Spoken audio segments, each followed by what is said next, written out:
বর্ষার এই সময়ে ভোলার লালমোহন উপজেলার ৫৫৫ কিলোমিটার কাঁচা সড়ক দিয়ে চলাফেরা করতে গিয়ে সীমাহীন দুর্ভোগে রয়েছেন লক্ষাধিক মানুষ।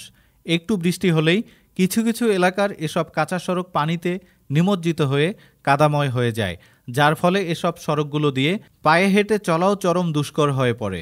শুষ্ক মৌসুমে সীমিত পরিসরে এসব কাঁচা সড়ক দিয়ে ছোট ধরনের যান চলাচল করলেও বর্ষা মৌসুমে কোনো যানবাহনই চলে না এসব সড়ক দিয়ে, ফলে চরম বিপাকে পড়েন স্থানীয় বাসিন্দারা।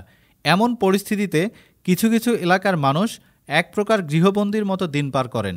সরেজমিনে বিভিন্ন এলাকা ঘুরে দেখা গেছে, উপজেলার যেসব এলাকায় কাঁচা সড়ক রয়েছে ওইসব এলাকার মানুষজন বৃষ্টির সময় চরম দুর্ভোগে পড়েন।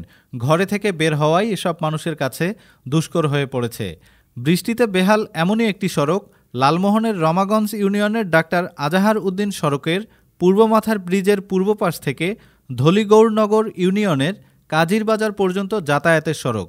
আরেকটি বেহাল সড়ক উপজেলার লালমোহন ইউনিয়নের ৯ নম্বর ওয়ার্ডের বালামচরের দক্ষিণ পাশ থেকে দেওয়ানকান্দি পর্যন্ত সড়কটি বছরের পর বছর অতিবাহিত হলেও এই সড়কটি কাঁচাই রয়ে গেছে। এই কাঁচা সড়কে চরম দুর্ভোগ নিয়ে চলাফেরা করেন স্থানীয়রা। ওই এলাকার আলী ইকাব্বর মোহাম্মদ সিদ্দিক এবং বারেক পাটোয়ারি জানান, শুকনোর সময় সড়কটি দিয়ে অটোরিকশা এবং মোটরসাইকেল চললেও বর্ষায় এসবের কিছুই চলে না।